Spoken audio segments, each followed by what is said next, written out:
Welcome everyone to Coaching in Session. My name is Michael Rearden, and I'll be your mindset coach today. And today we're going to be talking about what kids are going through.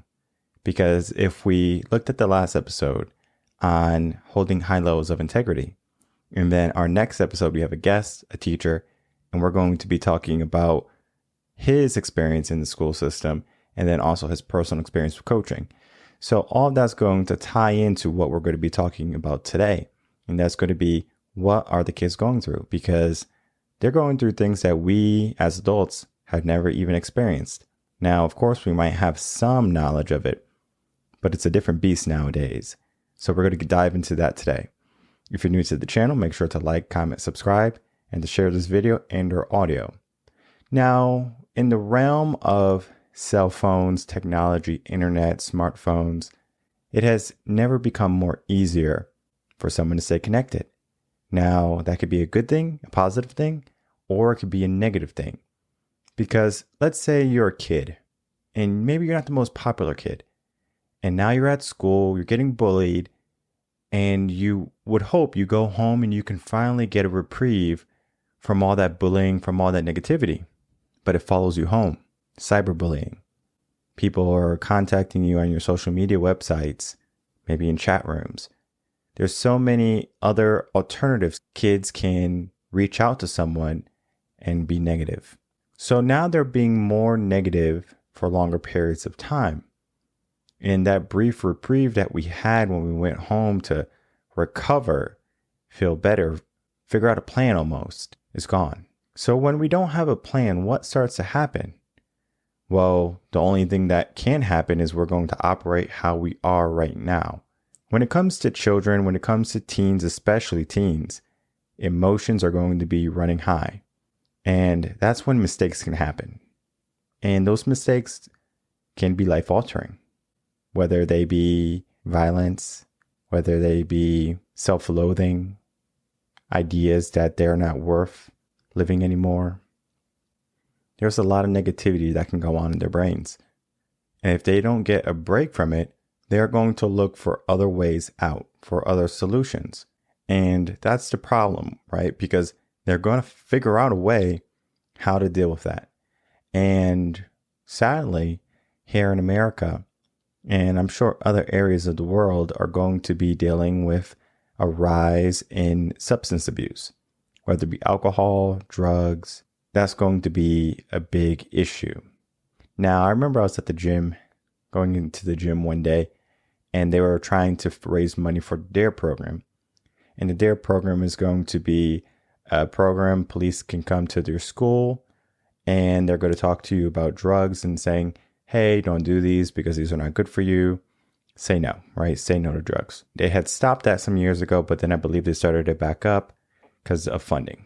What a better time to have that conversation with a police officer, with a adult who knows what happens or what is the aftermath of using these substances. So now these kids are going out and maybe smoking weed, they're vaping, whatever they're doing, right? It's not going to be a good habit for them. Now, I'm not saying that what they're doing is necessarily wrong, because we were all young once. We all drank alcohol.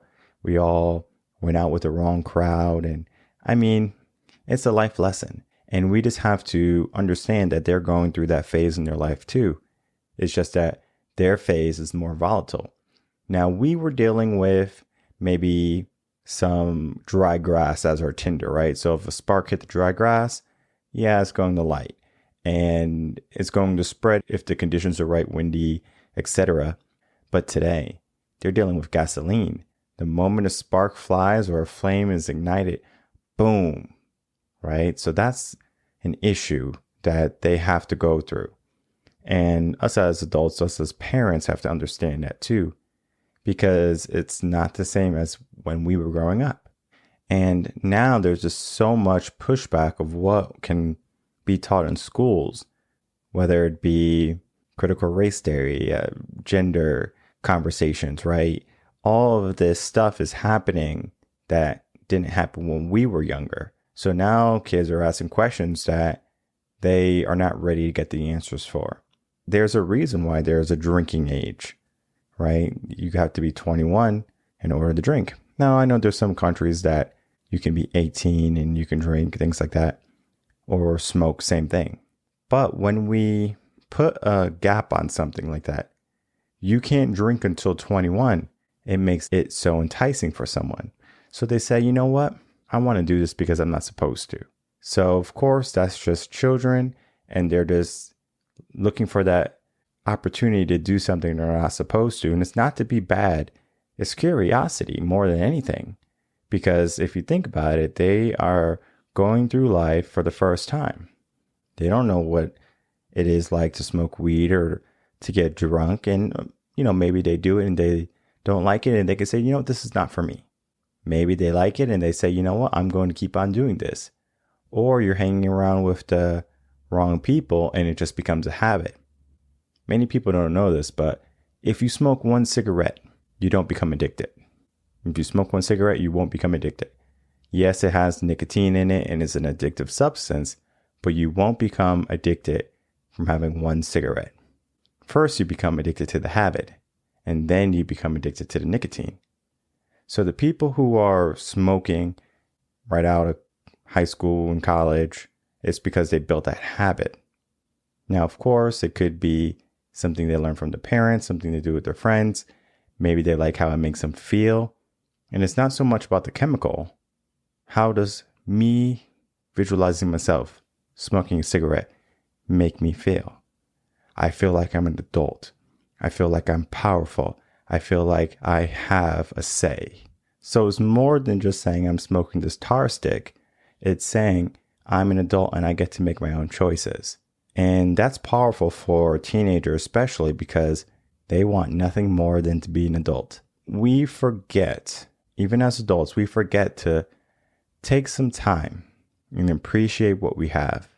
It's becoming more difficult nowadays when we have a screen always in front of us, where we have our phone able to distract us or to entertain us because we get bored every other hour. We need something new. So there's always something trending, and the trend will last maybe a week, but then there's a new trend. They have to stay fresh. What's happening with the kids is that things are moving so fast that they can't even put a foothold in anything before things start to change again. For us, we had, for example, FUBU. So we would wear some FUBU, and that would be for about 3 or 4 years. Now there's always a new trend, a new style, probably every 6 months. So now they have to go out and stay up to date with the latest and the greatest. Because if they don't, now they're old-fashioned. Now they're out of style. Now they're being bullied because they're listening to old music. And at the exception of the Apple iPod, MP3 player, all that just made it more easy for more music to be readily available. And so now people have so much music where that they can listen to. But you have to understand, listening to certain genres of music is kind of putting yourself in a bracket per se of who you are, your societal group, your peer group. Because if I like, for example, let's say I like Kanye West, and I think Kanye West is a great rapper, I think he's the greatest rapper alive, and then someone says, well, Drake is a better rapper, and then we can't be friends or whatever it be because we like different rappers. Well, that's the world we're living in now. If I have a different opinion than you do, we are not compatible. But there was a time when if you like something different than I did, there was not a big deal. Because, hey, you like something different, that doesn't make you different than me, right? We're still the same age, we're in the same grade, we are people united. But at the same time, we like different things and it's not going to work. And there's so much pushback from different religions, different cultures, your sexual orientation. All of those different things are playing a factor in if I can be your friend, if I can be associated with you. Just because I have a different way of thinking, or my parents have a different way of thinking, I can't associate with you. How many friends were lost because of the mandates? Maybe someone didn't want one. And then now someone says, well, if you don't want one, I can't be around you because you're being unsafe. That's silly because now they're just operating under, well, this person is not doing something that I'm doing. So that means they're doing it wrong. That person's wrong. I'm right. How dangerous it is to always think you're right. How dangerous is it to not appreciate other people and their own perspective and their own opinion? Because it goes more than just the mandates. Right now, there's a big push in the LGBT community that they're going out and they're blocking roads and they're getting violent here and there, but they are going out trying to have their voice heard. Are they doing it in the right way? I mean, that's going to be up to perspective, different situations, but they're allowing their emotions to reign supreme over their logic because there's a right way to win a fight, especially a legal battle. Going out with your emotions high is probably the wrong thing. Now, I'm not saying that they have to lower their emotions and they have to abide by societal standards of what is a proper type of emotional level, but they have to be able to be coherent in their arguments. Because one of the main things they're doing is just making themselves to be victims. That leads to a weak mindset later on, if not already now. I'm a victim. And that's happening in the schools too. Mental illnesses. And it's not so much of, oh, I have ADHD, I have ADD, I have to take Ritalin or some type of medication. It's, I have a mental illness because I'm suffering from anxiety. I'm super stressed and it's contagious, let me tell you, because most likely parents are going to be dealing with that too. High levels of stress, high levels of anxiety, high levels of fear, uncertainty, right? These times are uncertain. You don't know if you're going to have your job tomorrow. You don't know if there's going to be nuclear war. You don't know what tomorrow holds. None of us do. But what we do know is that we can do what we can today. We can push past all of the negativity that's happening in the world and keep on pushing. But what do you think happens when we don't do that? Everything stays stagnant. So the kids, here's what they see. They see the world front and center. And I can go to any news channel right now, online, CNN, ABC, Fox News, anyone be it. And we're going to find the negative front and center. This is what's happening. Fear of nuclear war, anything, right? It could be BLM protests gone wrong, riots breaking out all across nation. That is going to spark negativity. When it comes to young teens, they are operating under, I know everything already. I don't need any advice. I don't need any help. I know what I'm doing. As long as they think that way, they're going to, of course, congregate together as teens, and they're going to make their own little cliques, their own little gangs, and they're going to be resilient and push and find a way to get what they want, right? So that's happening right now with the LGBT stuff. They're going out, getting arrested. There's a lot of pushback there, a lot of shoving, pushing, not a lot of positive things. And I'm a huge advocate of freedom. So if you want something in your life and it's legal, go for it, right? But then at the same time, make sure just because you get something you wanted doesn't mean that, oh, this was something that I was entitled to, right? Because then we get into the entitled type of mindset. We are entitled to nothing necessarily. Yeah, we're entitled to live life and things like that. But then look at slavery, right? Of course, it was abolished. But were those people entitled to anything? Maybe they got a meal, maybe they didn't, right? If they were good, maybe if they're bad, they didn't get anything. So the entitled type of mentality is not going to serve anyone. And right now, that's what we have. We have a majority of the nation under an entitled type of mindset. So kids are seeing that. Because where do kids get their information from? Their environment. And then the behavior that's around them.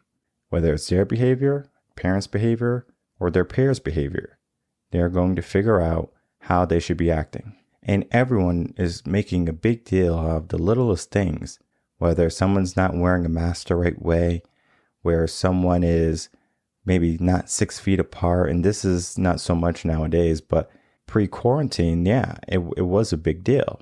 And then now it's going to be like, well, my kid can't learn this in school because you're saying I can't, or my body, my choice, and I can't do something to my body. We have to understand something, that the age of consent is going to be around the age of 16.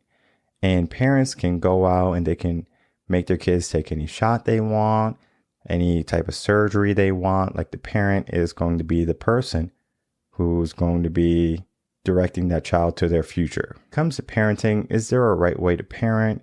I don't think so. I think parenting is going to be unique for every individual, because the situation that you're in, no one else has gone through it exactly as you have.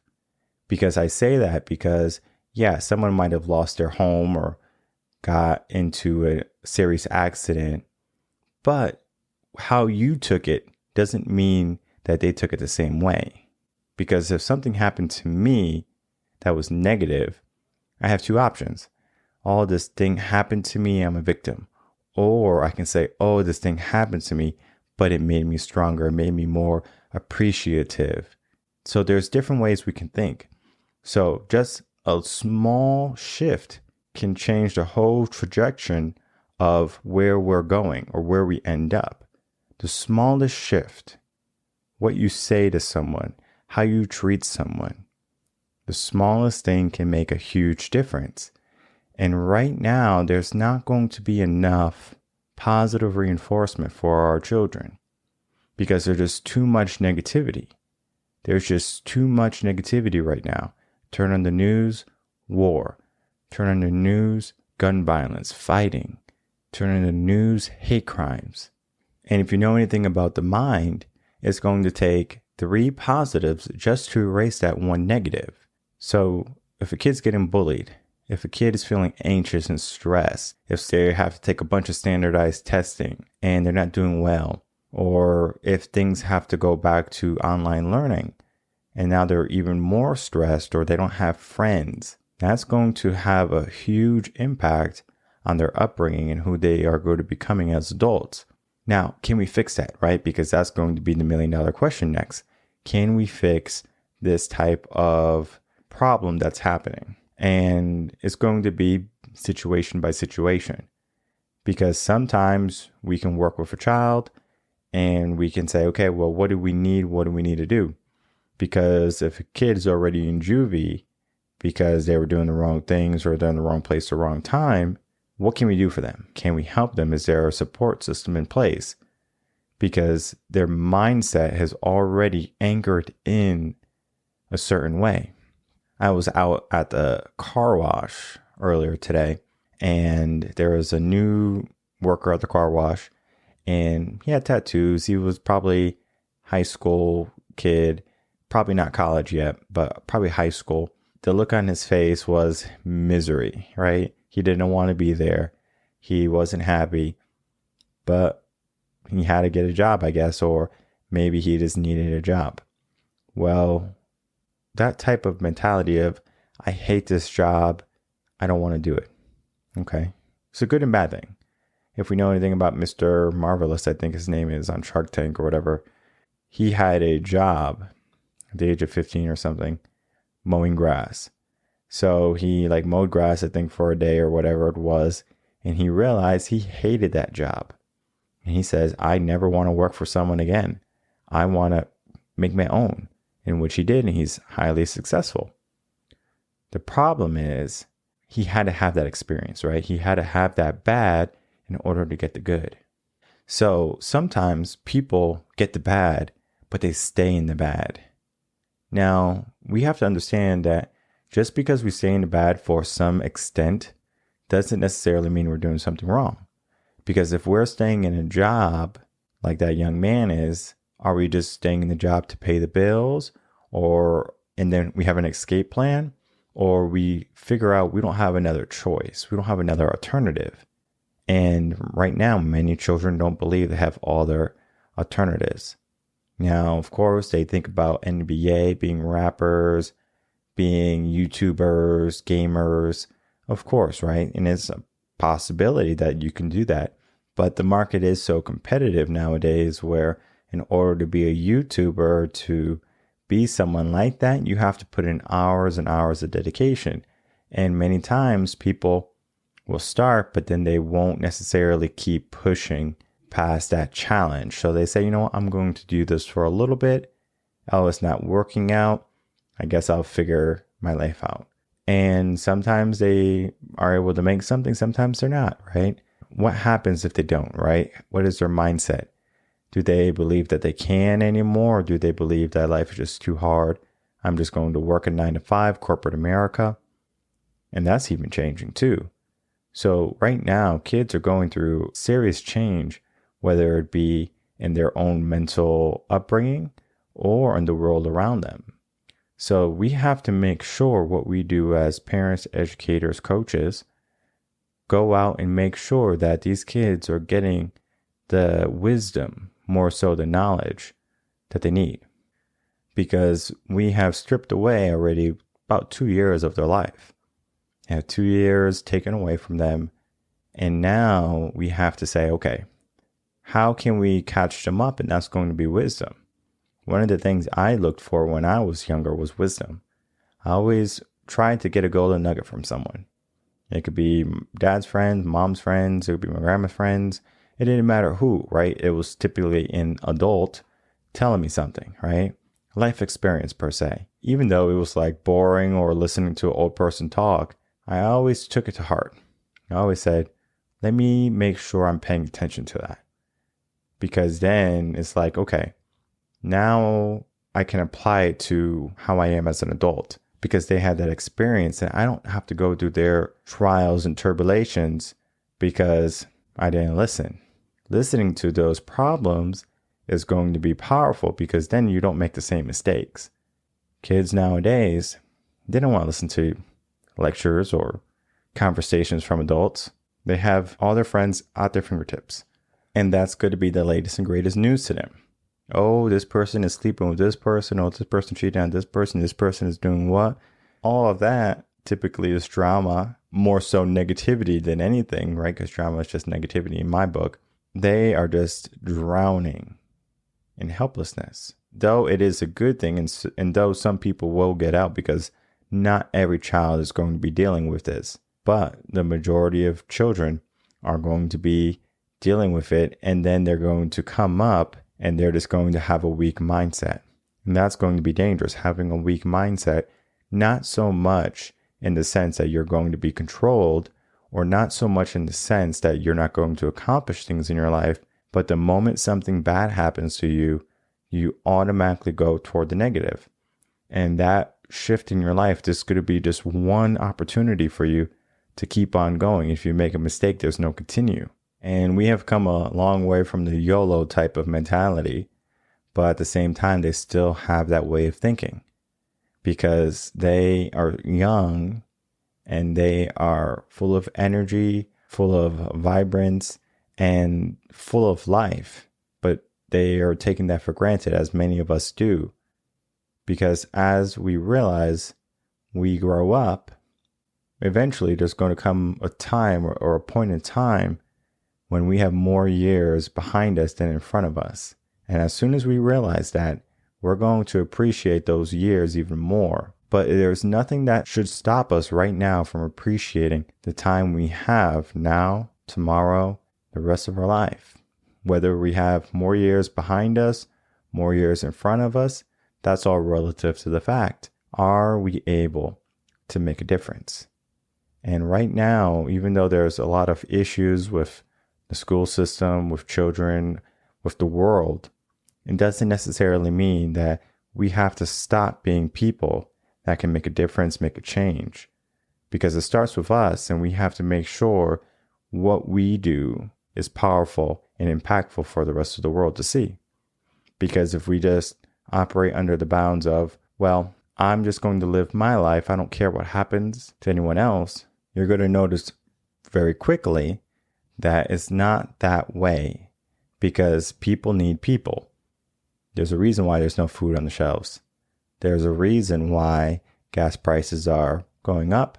they're going down right now, but whatever, right? It's going to go up eventually because that's another story. And then why everyone is so antsy, in an uproar, feisty. Everyone's fighting with each other. That's a problem in itself. And you're going to see over the months, things are going to start compounding even more.